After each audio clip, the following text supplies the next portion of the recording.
तो last episode के and पे हमने देखा था कि वुफू मास्टर से मिलने के लिए आता है, जूजू के मास्टर से मिलने के लिए आता है और उसे बताता है कि तुम्हारी बॉडी बहुत ज्यादा वीक हो चुकी है बुढ़े होने की वजह से, इसी वजह से तुम अपने ब्रेक थ्रू को कंप्लीट नहीं कर पा रहे। वुफू मास्टर से कहता है मैं तुम्हारी बीमारी का इलाज कर सकता हूँ, लेकिन तुम्हारी बीमारी का इलाज करने के बदले मेरी एक कंडीशन है। जी उसकी बात सुनते ही काफी गुस्सा हो जाता है और कहता है तुम्हारी हिम्मत कैसे हुई यहाँ पर मेरे मास्टर के सामने कंडीशंस रखने की, क्या तुम्हें लगता है कि तुम मेरे मास्टर को क्योर कर सकते हो, और तुम यहाँ पर कंडीशन की भी डिमांड कर रहे हो। साथ ही लीजियो सोच रहा था कहीं ऐसा तो नहीं है कि इस लड़की को मेडिसिन के बारे में पता है, कहीं इसने नोटिस तो नहीं कर दिया कि मैंने अपने मास्टर की मेडिसिन को चेंज किया हुआ है। तुम्हारा वुफू वहीं पर खड़े खड़े अपनी स्पिरिचुअल एनर्जी को रिलीज करता है और मास्टर के ऊपर अटैक करता है। वो मास्टर के ऊपर अटैक करता है तो वो सारी एनर्जी मास्टर की बॉडी के अंदर जाती है, जो इस बात से बहुत ज्यादा गुस्सा आता है और उसके ऊपर अटैक करने के लिए आगे बढ़ता है और कहता है तुम्हारी हिम्मत कैसे हुई मेरे मास्टर को हर्ट करने की। जैसे वो उसके ऊपर अटैक करने लगता है मास्टर चिल्लाकर उसे कहते हैं यहीं पर रुक जाओ, इस लड़के ने मेरे साथ कुछ भी नहीं किया, इसने मेरे ऊपर अटैक नहीं किया बल्कि अपनी स्पिरिचुअल एनर्जी को मेरी बॉडी में एंटर किया है। लियू सोच रहा होता है मुझे इस लड़के को जल्दी से जल्दी मारना होगा, मुझे क्या पता था कि ये लड़का मेरे मास्टर को हील कर सकता है, वरना मैं इसको यहाँ पर लेकर ही नहीं आता, फ्यूचर में मेरे रास्ते की रुकावट बन सकता है, तो इसे मरना होगा। तो वहीं पर बैठे बैठे काफी सारी स्पिरिचुअल एनर्जी के साथ अपनी बॉडी को रिपेयर कर रहे होते हैं। मास्टर कहते हैं लेकिन सिर्फ और सिर्फ एक बार मेरे पर अटैक किया और अपनी स्पिरिचुअल एनर्जी को मेरी बॉडी में एंटर किया है, जिसकी वजह से मेरी काफी सारी मेरिडियंस काफी स्मूथली काम कर रही है। ये लड़का तो काफी ज्यादा टैलेंटेड है। वो मास्टर की हेल्प करने के बाद उनसे कहता है तो मास्टर मेरी कंडीशन ये है कि मैंने इस लड़के के पास एक स्वर्ड शार्ड को महसूस किया है, मुझे लगता है कि इस लड़के के पास तलवार का टूटा हुआ टुकड़ा है, तो क्या आप वो टुकड़ा मुझे दे सकते हैं। तो मास्टर लीजियो से कहते हैं लीजियो मैंने तुम्हें स्पेशली वो टुकड़ा देकर कहा था कि तुम्हें इस तलवार के टुकड़े के ओनर को ढूंढना होगा और ये टुकड़ा उसको दे देना, तुम्हें ये लड़का मिल चुका है तो तुमने ये टुकड़ा इसको दिया क्यों नहीं। लीजियो अपने पास से वो तलवार का टुकड़ा निकालता है और कहता है ठीक है मास्टर मैं अभी इसको देता हूँ, और वो अपने पास से टुकड़ा निकाल कर वुफू को दे देता है और वो जाकर उसकी तलवार के साथ जुड़ जाता है। वुफू का काम यहाँ पर हो चुका है। वुफू अपना टुकड़ा लेने के बाद वापस मुड़ पड़ता है, जबकि मास्टर उसे कहते हैं अपना ध्यान रखना और मुझसे मिलने के लिए आते रहना। एक सीन होटल रूम का दिखाया जाता है। लीजू टोंगटियान से मिलने के लिए होटल रूम में जाता है और उसे एक पोशन देते हुए कहता है इस पोशन को यूज करो, अपनी एनर्जी को बढ़ाओ और जाकर वुफू को मार डालो। टोंगटियान उसे कहता है ठीक है मैं अपना काम पूरा कर दूंगा, मैं उस लड़की को जरूर मार डालूंगा, इस बार वो मुझसे नहीं बचेगा, कल तुम्हें वो इस दुनिया में दिखाई नहीं देगा। उसके बाद नेक्स्ट सीन हमें जू मैंशन का दिखाया जाता है। जू मैंशन में किंग अपने रूम में बड़े आराम से नहा रही होती है। वो नहाने के बाद बाहर की तरफ निकलती है, उसे पता चलता है कि बाहर से आवाज आ रही होती है। वो जल्दी से एक टॉवेल अपनी बॉडी पर लपेट लिया, वो वॉशरूम से बाहर निकल आती है। वो बाहर आकर देखती है तो बाहर कुछ लड़के होते हैं, ध्यान के साथ 2 और लड़के होते हैं जो कि यहाँ पर वुफू को ढूंढ रहे होते हैं। वो उनसे कहती है तुम लोग यहाँ पर क्या कर रहे हो। वो लड़के उसे कहते हैं हम लोग तो यहाँ पर वुफू के घर में वुफू को ढूंढने के लिए आए हैं, लेकिन तुम यहाँ पर क्या कर रही हो और तुम कौन हो, हमें क्या पता था कि यहाँ पर हमें सरप्राइज मिलने वाला है। किंग उन लोगों से कहती है तुम लोग चुपचाप यहाँ से दफा हो जाओ वरना तुम्हारे साथ बहुत ही बुरा होने वाला है। अंगटियान से कहता है अपनी बकवास बंद करो और हमें बताओ कि वुफू कहाँ पर है। किंग कहती है मुझे क्या पता वो कहाँ पर है, ये मेंशन मेरा है और वो यहाँ पर अभी तक नहीं आया। अंगटियान के साथ जो 2 गुंडे होते हैं वो जल्दी से आगे बढ़ते हैं और किंग से कहते हैं अब जबकि वुफू यहाँ पर नहीं है तो फिर क्यों ना हम लोग यहाँ पर तुम्हारे साथ ही थोड़ी देर खेल लें। फिर से एक जल्दी से जंप करते हुए किंग के ऊपर अटैक करने के लिए आगे बढ़ता है। गुंडा जैसे उसके करीब पहुंचता है तुम्हारी किंग वहीं पर से अपना हाथ घुमाती है और उसके मुंह पर एक पंच मारती है, जिससे वो जख्मी होकर पीछे की तरफ गिर जाता है। ये देखकर टोंगटियान भी काफी हैरान होता है और कहता है ये भी 2nd लेवल की कल्टीवेटर है, ये भी काफी ज्यादा स्ट्रॉन्ग है। वुफू के एज में जितने भी लोग हैं वो सभी लोग किसी तरह के मॉन्स्टर्स हैं। वो एक वाले को पंच मारती है तो वो उठता हुआ पीछे की तरफ गिर रहा होता है। दूसरा गार्ड उसकी तरफ देखता है और कहता है ये लड़की तो काफी स्ट्रॉन्ग है, एक ही पंच के साथ इसने मेरे दोस्त को पीछे गिरा दिया। वो उसकी तरफ देख रहा था कि उसी वक्त किंग अपने घुटने को उसकी तरफ करते हुए उसे किक मारती है और कहती है तुम किस तरफ देख रहे हो। वो उसकी नाक तोड़ देती है और वो भी उड़ता हुआ दरवाजे से बाहर जाकर गिरता है। वो दोनों ही गार्ड्स वहीं पर गिरकर बेहोश हो जाते हैं। तो टोंगटियान उसे कहता है तो हम लोग तो यहाँ पर वुफू को मारने के लिए आए थे, हमें लगा सिर्फ वुफू इतना स्ट्रॉन्ग है। क्योंकि किंग उसे कहती है क्या तुम्हें लगता है कि मैं उस कमीने वुफू से ज्यादा स्ट्रॉन्ग हूँ, ऐसी बात नहीं है। टोंगटियान उसे कहता है तुम ये कर क्या रही हो, मैं अभी यहाँ पर अपनी बात को भी कंप्लीट नहीं किया और तुम मेरी बात को बीच में टोक रही हो, मुझे अपनी बात कंप्लीट करने दो। टोंगटियान अभी वहीं पर खड़ा होता है कि वुफू उसके पीछे खड़ा होता है। वो उसे कहता है क्या तुम यहाँ पर मुझे ढूंढने के लिए आ रहे हो या फिर तुम मेरे बारे में बात कर रहे थे। जल्दी से जंप करते हुए साइड पर हट जाता है और उसे कहता है तुम यहाँ पर कब आए, तुम मेरे पीछे कब आकर खड़े हो गए। वो उसे कहता है लगता है कि तुम्हारा दिमाग खराब हो गया है, मैं अपने आसपास कुछ भी सेंस नहीं हो रहा, जब से तुम लोग यहाँ पर पहुंचे मैं तब से तुम्हारे पीछे आकर खड़ा हूँ।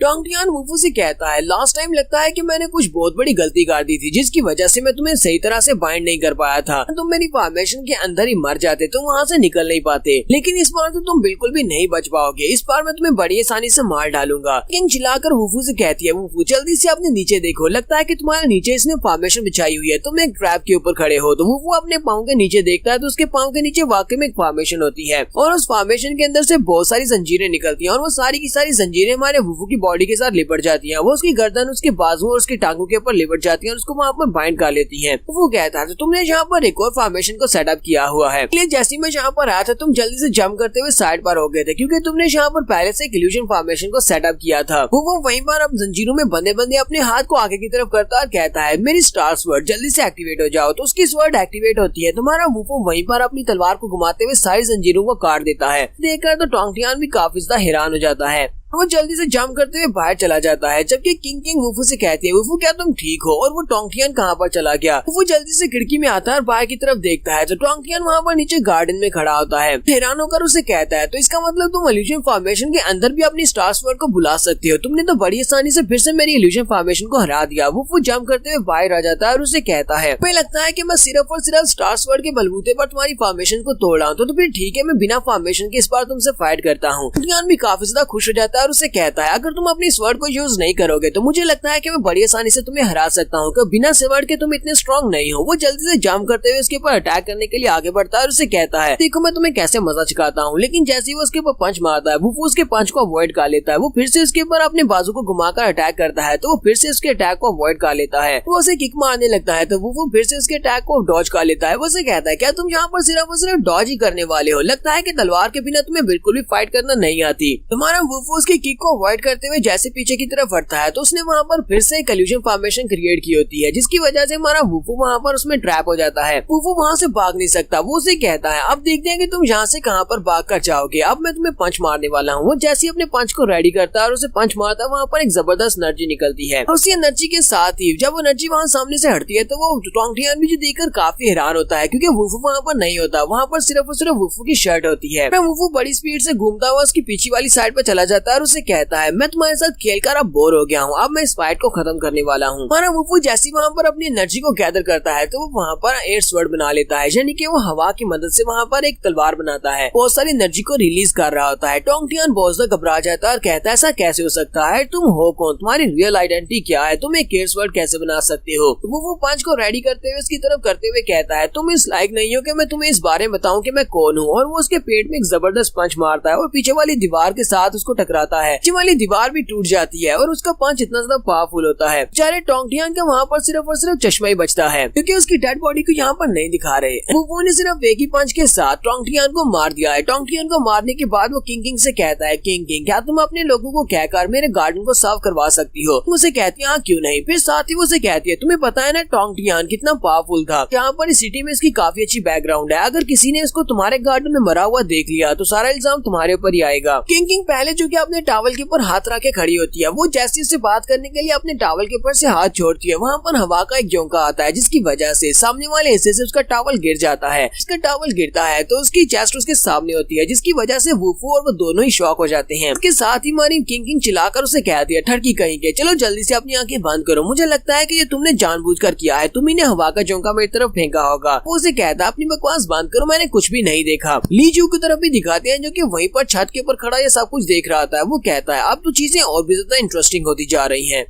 तो मैंकिंग अपने टावल को सीधा करने के बाद वापस रूम के अंदर आ जाती है। वो रूम के अंदर आती है, दरवाजा बंद करते हुए से कहती है अगर तुमने दरवाजे के अंदर से झांककर मुझे देखने की कोशिश की तो मैं तुम्हारी आंखें निकाल लूंगी। साथ ही वो गुस्से से दरवाजा बंद करके अंदर चली जाती है। वो जैसे अंदर जाकर टावल खोल रही होती है तो वहीं पर हस्की खड़ा होता है। हस्की उसकी तरफ देखकर मुस्कुरा रहा होता है। किंग हस्की की तरफ देखकर उसे लगता है कि जैसे ये डॉग भी ठरकी है। वो उसे उठाकर बाहर फेंक देती है और कहती है तुम भी बाहर हो, तुम भी अपने ठरकी बॉस की तरह ठरकी हो। थोड़ी देर के बाद वो कपड़े पहनकर बाहर आ जाती है। जब वो कपड़े पहनकर बाहर आती है तो हस्की वहीं पर बैठे बैठे अपनी बॉडी से काफी सारी एनर्जी को रिलीज करता है। किंग भी ये देखकर काफी ज्यादा हैरान हो जाती है। वो कहती है हस्की के साथ क्या हो रहा है। वो उसकी तरफ देखता है और कहता है मुझे लगता है कि हस्की यहाँ पर ब्रेक थ्रू कर रहा है। हस्की वहीं पर बैठे बैठे ब्रेक थ्रू कर लेता है। वो कहता है लास्ट टाइम इसने काफी सारे स्पिरिट स्टोन्स को एब्जॉर्ब किया था जिसके बाद से इसने कोई भी ब्रेक थ्रू साइन शो नहीं किया, अब जो यहाँ पर ब्रेक थ्रू कर रहा है। किंग इस बात से बहुत सा हैरान होती है और कहती है इससे पहले हमने कभी भी किसी डॉग को ब्रेक थ्रू करते हुए नहीं देखा, मुझे तो लगता है ये दोनों ही मॉन्स्टर्स है, ऐसा कैसे हो सकता है, इसका डॉग भी इसकी तरह बिल्कुल भी नॉर्मल नहीं है। वहाँ पर हस्की जब ब्रेक थ्रू कर लेता है तो उसके पंजे पहले से बड़े हो जाते हैं और साथ ही उसके दांत भी बड़े हो जाते हैं। वो वहीं पर नीचे घर के ग्राउंड को ही तोड़ना शुरू कर देता है। किंग कहती है तो इसके डॉग ने ब्रेक थ्रू कम्प्लीट कर लिया और इसके पास अब बड़े बड़े दांत और बड़े बड़े नाखून आ गए हैं।